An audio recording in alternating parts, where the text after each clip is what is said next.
Beleza, pessoal? Então aí no nosso último vídeo eu mostrei o no-break online de dupla conversão, né? Que nada mais é do que uma fonte chaveada, um conversor e uma bateria. A gente juntou esses três circuitos e fizemos aí um no-break, né? Melhor até do que muitos modelos vendidos aí comercialmente. Então algumas pessoas me pediram para mostrar sobre a fonte chaveada, né? Então nesse vídeo eu vou mostrar esse passo a passo para montar essa fonte. Então é uma fonte que pode ser usada para testar aí também os nossos inversores. Então ela pode ser usada como um carregador de bateria. Posso fazer também como fonte, né, para o notebook, porque eu posso deixar essa fonte aqui tanto em 19, posso deixar ela em 20 volts. Então na verdade ela é uma fonte ajustável. Eu posso ajustar essa fonte de 4 volts até 24 volts, né? Porque 24 volts é o limite aqui do transformador. Então é uma fonte bem simples aí, os componentes praticamente não precisa comprar, que são todos de uma sucata de uma fonte de computador, né? Aí que você acha com facilidade em qualquer lugar. Então você está vendo aqui que eu fiz uma montagem bem rústica, né? Ligando aí diretamente os componentes através de fios, componentes aí ligados direto nos componentes. Então o objetivo aqui foi de facilitar esse entendimento, né? Então uma vez compreendido aí cada etapa do sistema, então cada um monta do jeito que achar melhor aí numa plaquinha de circuito impresso. Então beleza, antes de mostrar aqui cada etapa, a gente vai fazer aqui alguns testes. Para fazer aqui os testes, a gente vai usar também o conversor. É o mesmo que a gente viu aí no último vídeo, né? Então ele usa aí 2 IRFP 260N. O circuito oscilador é o SG3525. Então montado aí numa configuração bem básica, né? Aqui nesse teste a gente vai fazer o seguinte, tem aqui a fonte, ligando aí ó, negativo, já no negativo do conversor. O positivo da fonte, ele passa pelo amperímetro. Então eu não estou usando o cabo aí do amperímetro para não ter a perda de corrente. Tá diretamente aí nos pinos aí no amperímetro. O positivo do conversor já sai do amperímetro. Então a potência desse conversor, que usa aí os 2 IRFP 260N, a potência dele é uma potência real de 200 watts. Então eu tenho uma carga nominal aqui de 215 watts. Essa lâmpada aqui é de 105. Essa outra lâmpada de 70. E essa outra lâmpada aqui é de 40 watts. Todas elas para 220 volts. Então a saída desse conversor é 220 volts contínua. É o que a gente viu aí no último vídeo. Aqui na fonte, você está vendo que eu não estou utilizando aqui nenhum fusível. Assim, para resumir bem aqui o circuito. Então, logicamente que num projeto final, obrigatoriamente eu tenho que colocar a proteção do fusível, né? Então aqui na bancada agora eu vou estar ligando num disjuntor de 10 amperes aqui na bancada como proteção, né? Vou ligar aqui agora. Essa corrente que está passando pelo amperímetro é apenas a corrente do conversor. Então a corrente aí vai para 8.3. 8.3, né? Então vou ligar a segunda lâmpada. Já vai para 14.3, né? E a terceira lâmpada aqui. Então a corrente vai para 17.4.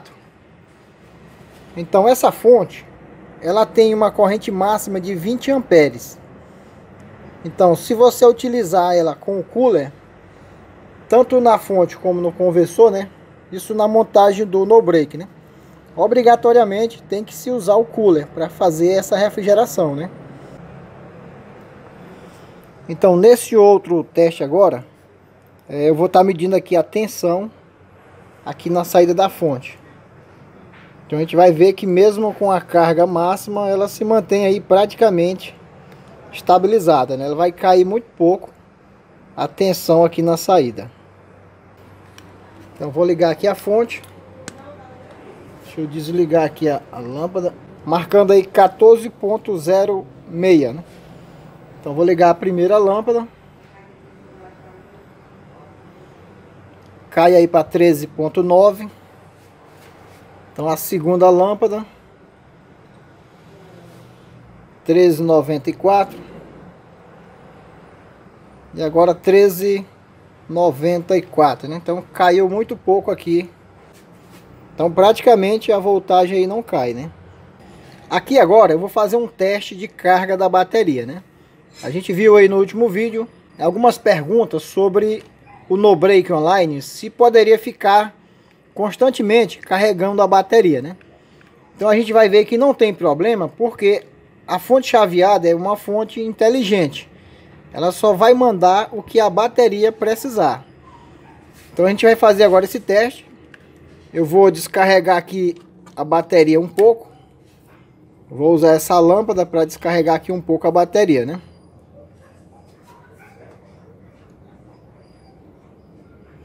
Tem que ser bem rápido aqui, um pouco a descarga, para a gente poder observar o teste, né? Então eu vou ligar aqui e agora eu vou ligar a fonte agora, né? Então vou ligar a fonte. Então tá mandando uma corrente aí de 600 mA e vai diminuindo a corrente, né? À medida que vai carregando a bateria, eu vou diminuindo a corrente de carga, né? Até chegar a um ponto em que a fonte não vai mais mandar corrente para a bateria, porque a carga já vai estar completa, né? Lembrando que a tensão da fonte aqui está em 13,8, né? Então ele vai carregar a bateria na medida certa. Nesse teste eu vou ligar dois fockits, cada um de 12 volts, ligados aqui em série. E vamos fazer um teste agora de 4 a 24 volts, regulando aqui no tripote do oscilador, né? Então eu vou baixar aqui a voltagem, ó.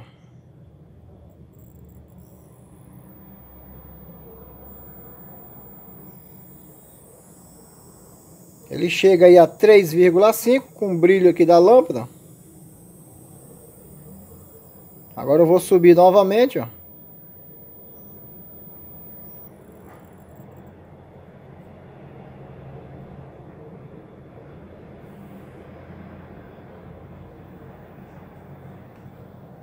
E aqui foi até 23,9, né? Então aqui eu posso usar também uma carga maior dentro do limite de corrente da fonte, que mesmo assim eu consigo fazer esse ajuste mesmo com alta corrente, né? Ela suporta bem essa regulagem também com alta corrente, né? Agora a gente vai analisar aqui cada etapa do circuito da fonte. A gente vai começar pela plaquinha onde tem aqui o oscilador, né? A gente está usando aqui um TL494. Aqui abaixo do vídeo você vai encontrar o link para fazer o download de todos esses esquemas que eu estou mostrando aqui, né? Essa configuração do TL494 está bem parecida com a que a gente viu aí para os inversores, né? Ele pode ser substituído, né, pelo KA7500, né?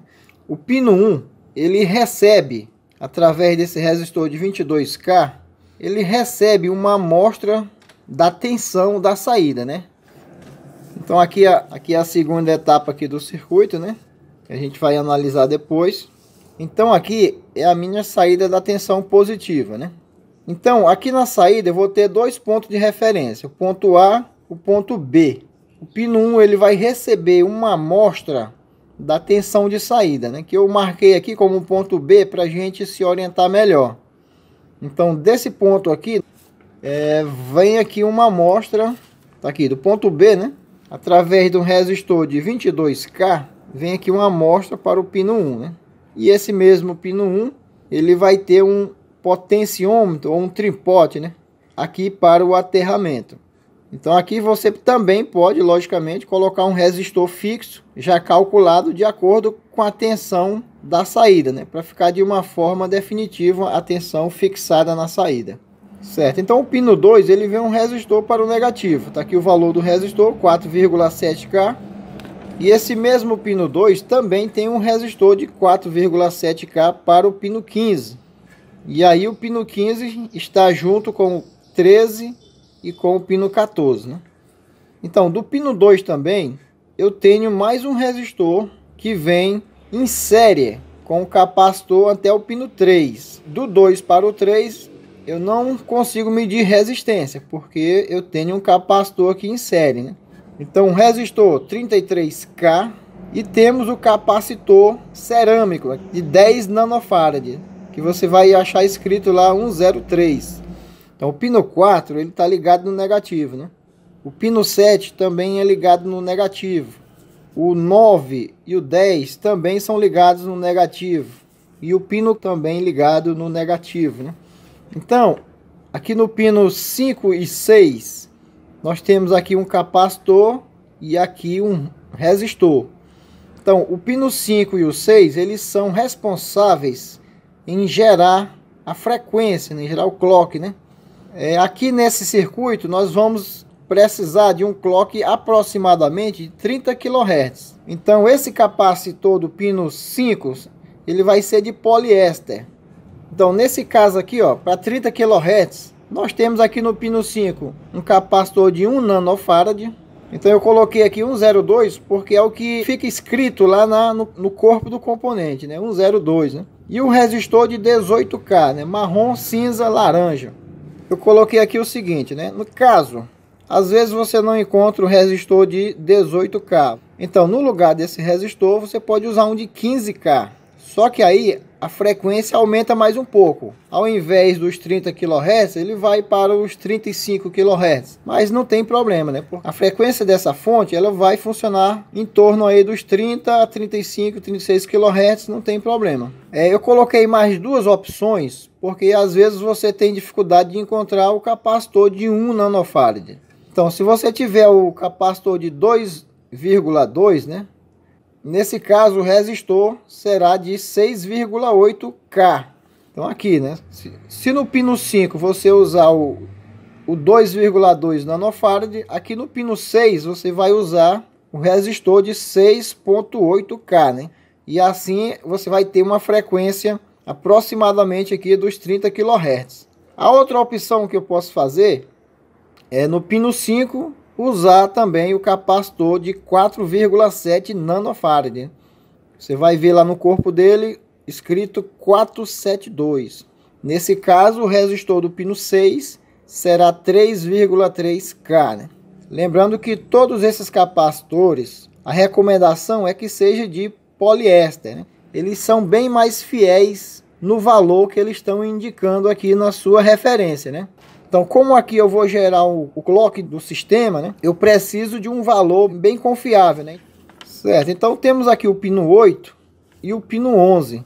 Então, esses dois pinos, eles saem diretamente aqui com o clock, que vai vir aqui para esses transistores aqui, que a gente vai analisar mais à frente. Então, o pino 12 é o pino da alimentação positiva, né?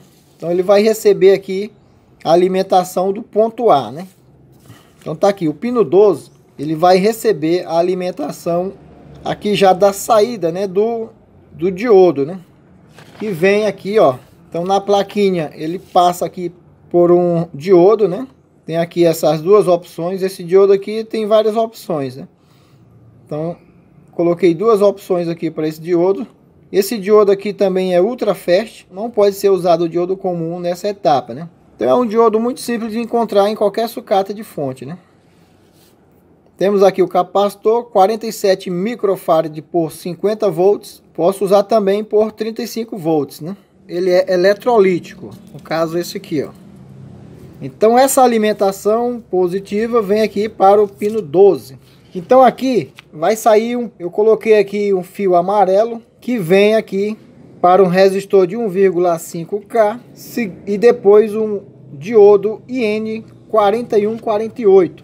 Então esse fio amarelo ele vai para a tomada central desse transformador menor aqui do circuito. Então, e por último eu tenho aqui um resistor do pino 12 para o pino 11. Então a maioria das fontes esse resistor eles usam de 3,9K. Outro resistor do mesmo valor vem aqui do 12 para o pino 8, né? Então, caso você não encontre esses dois resistores de 3,9, você pode substituir pelo resistor de 2,7K, né? No caso, ficariam dois resistores de 2,7K, né? Então tá aqui o nosso circuito montado aí na placa perfurada. Então na parte de baixo da plaquinha, né? Ficou apenas um dos resistores. É o resistor de 4,7K que vem aqui do pino 2 para o pino 15. Certo? Veja que o pino 15 aqui, ele está ligado com o 14 e com o pino 13 aqui, ó. Então aqui temos o pino 1, o pino 2, pino 3, o pino 4. Veja aqui os pinos que estão ligados no negativo, ó. Tem o pino 4 ligado no negativo, ó. Veja aqui, ó. E aqui já é o pino 7, ó. Já vai aqui para o negativo, né? Então aqui é o pino 7, aqui é o pino 8. Aqui já temos, ó, o 9 e o 10, ó. Pino 9 e 10 já estão ligados aí também no negativo, ó. Aqui já é o capacitor aqui, ó, eletrolítico lá do outro lado, ó.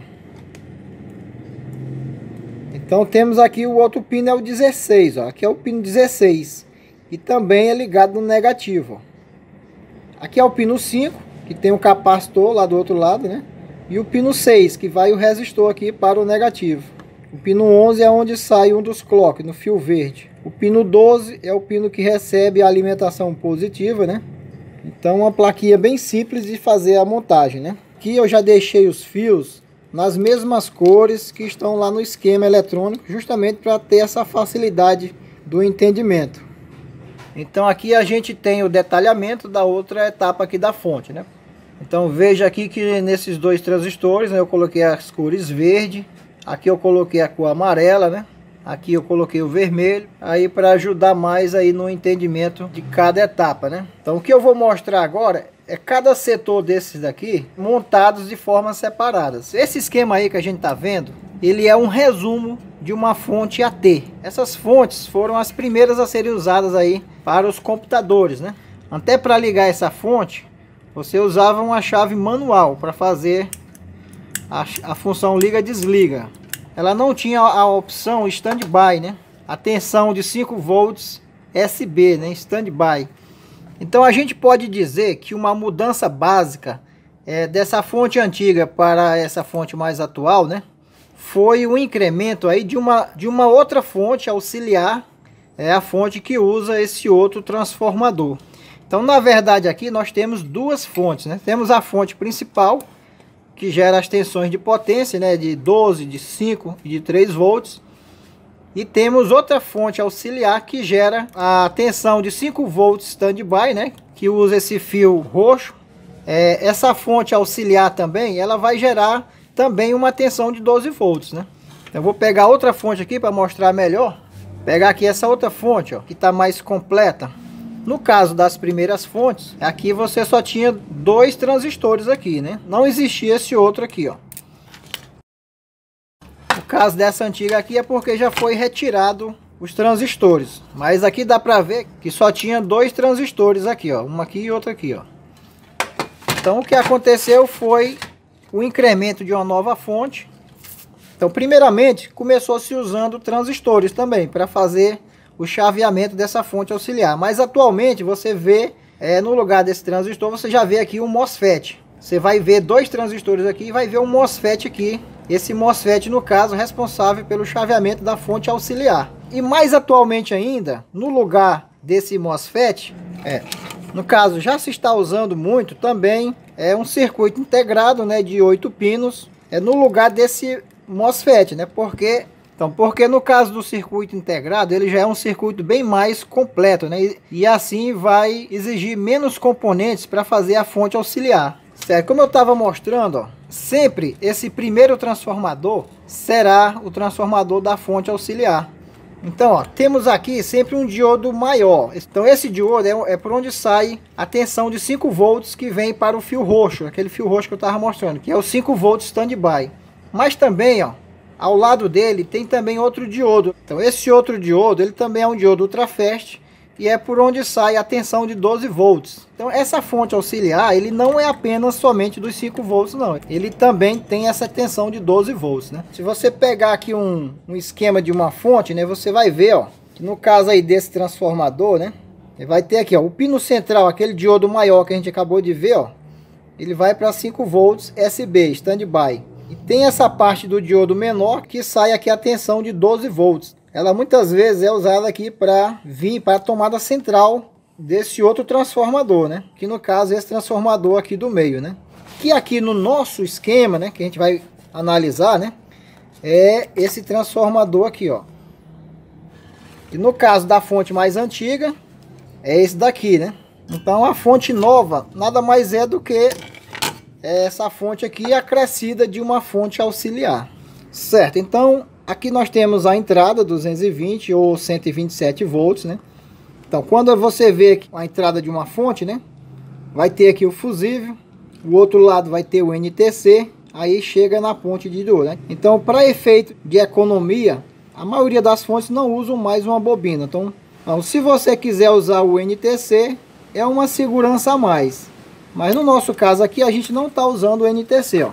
Aqui nós temos fase neutro, já vai diretamente para a ponte de diodos. Então essa ponte de diodos são diodos comuns, né? Então eu sempre aconselho que se use o IN5406, porque são diodos que aguentam bem mais correntes. E aqui nós temos os dois capacitores eletrolíticos. Eu dei aqui algumas opções. Então sempre é recomendável que você use a de maior capacidade, né? No caso 470 microfarads. Então hoje em dia nas fontes mais potentes já vai ter aqui de 680 microfarads por 200 volts. Vai ter de 800 e tantos microfarads. Então quanto maior você vai ter, mais potência aqui, né? E aqui os dois resistores.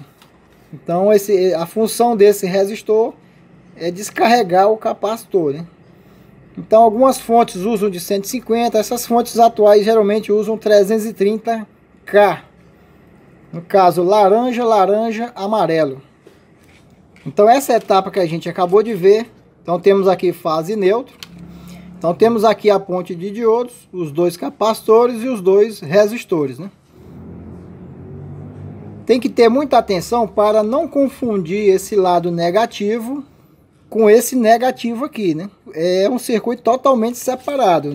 Então esse negativo do capacitor, ele fica apenas onde vai para o emissor. Então eles não são ligados aqui com o negativo da saída, né? Então é justamente o que a gente vê numa fonte. Ó. Vê que a primeira parte aqui é toda isolada da segunda, ó.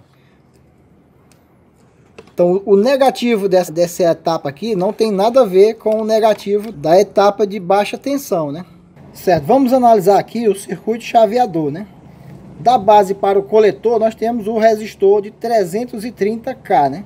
E do coletor para o emissor nós temos o diodo do FR106, né? Com o anodo ligado no emissor. E temos aí um jump com o fio um pouco mais grosso, né? Porque vai passar uma corrente da alta tensão aqui.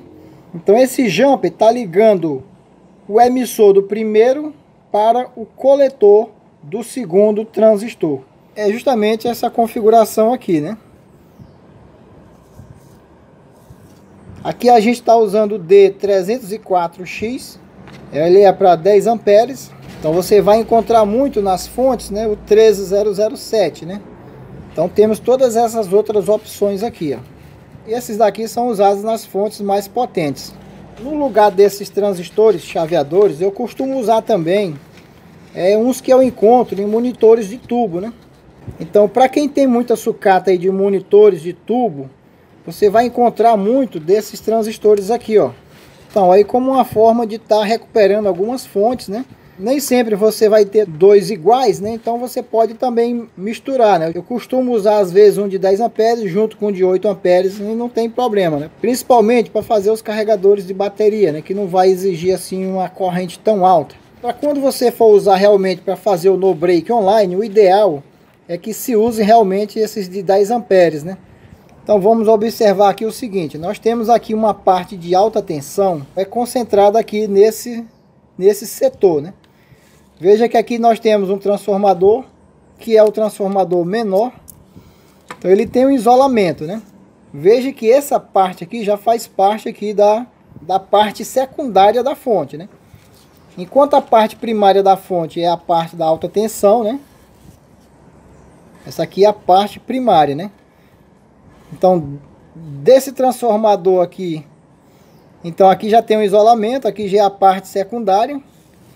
Aqui tem um isolamento e também aqui a parte secundária, ou seja, esse negativo aqui é o mesmo negativo aqui já da saída da parte secundária, né? Da parte de baixa tensão. Então agora a gente vai analisar aqui esses componentes ligados a esse transformador menor, que no caso é esse daqui, ó. Então tá aqui o transformador, a gente olhando aqui pela parte de baixo, né? Então, desse lado, tem aqui os 3 pinos, né? Medindo a continuidade nesses 3 pinos, vai dar aqui a continuidade em todos os 3. Esses 3 pinos são isolados aqui desse outro lado aqui, né? Então, já desse outro lado, a gente vai ter 5 pinos. Esse pino aqui faz contato com esse pino e faz contato também com esse último pino aqui. Então já esses outros dois aqui é um enrolamento separado, ó. Eu fiz esse desenho aqui com pincel, né? Então aqui esses 2 pinos dá continuidade e já vai dar continuidade com o último pino. E esses outros 2 aqui são independentes, é um enrolamento independente. É esse transformador aqui, né? Eu vou chamar aqui esse lado de primário, né? Eu vou chamar aqui esse outro de secundário. Então aqui no primário temos aqui o center tape, que é a tomada central, né? A gente poderia pensar que o center tape seria o pino central, mas não. Nesse caso aqui, desse transformador, vai ser esse pino aqui, olhando aqui por baixo. É esse primeiro pino aqui. Então a bobina vem aqui, ó, e ela tira a derivação central daqui e vai para esse pino aqui. Só que acontece também em algumas fontes de realmente o pino central ser o center tape, né? Então como é que eu vou saber, né? Só vai dar para saber olhando realmente lá na placa da fonte. Eu tenho que olhar esse transformador aqui, né, na parte de baixo. Colocar aqui na mesma posição.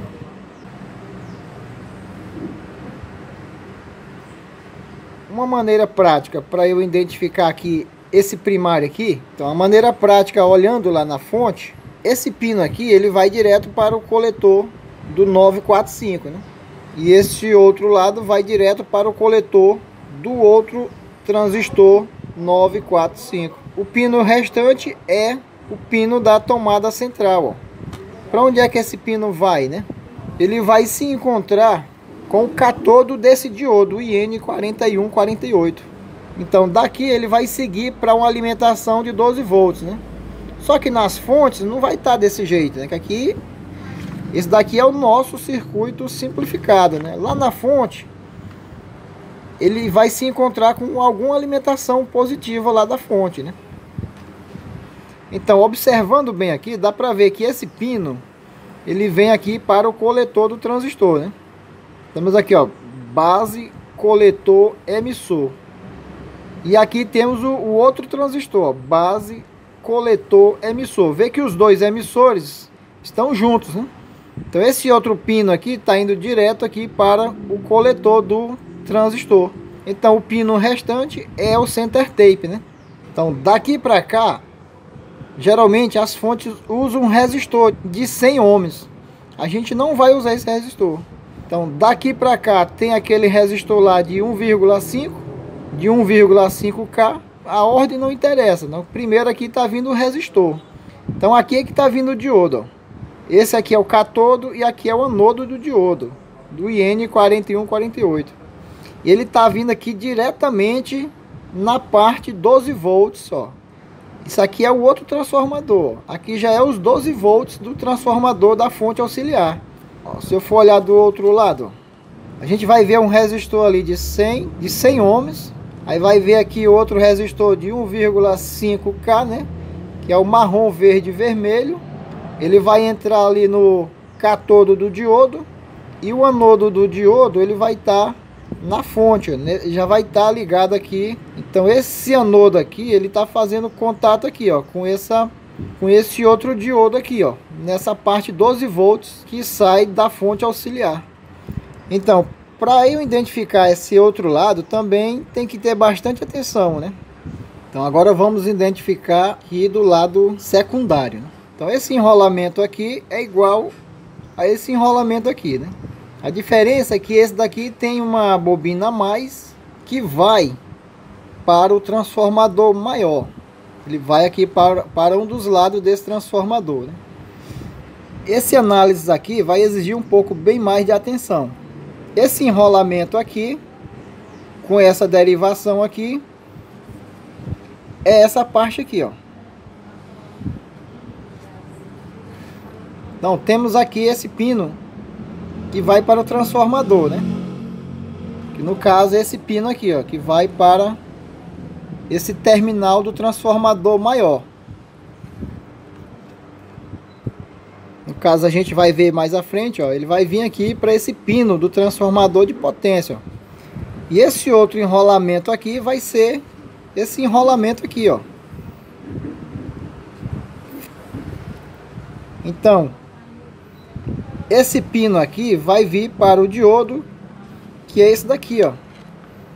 Vai vir para o diodo, que vai aqui para o resistor, que vai aqui para a base desse transistor.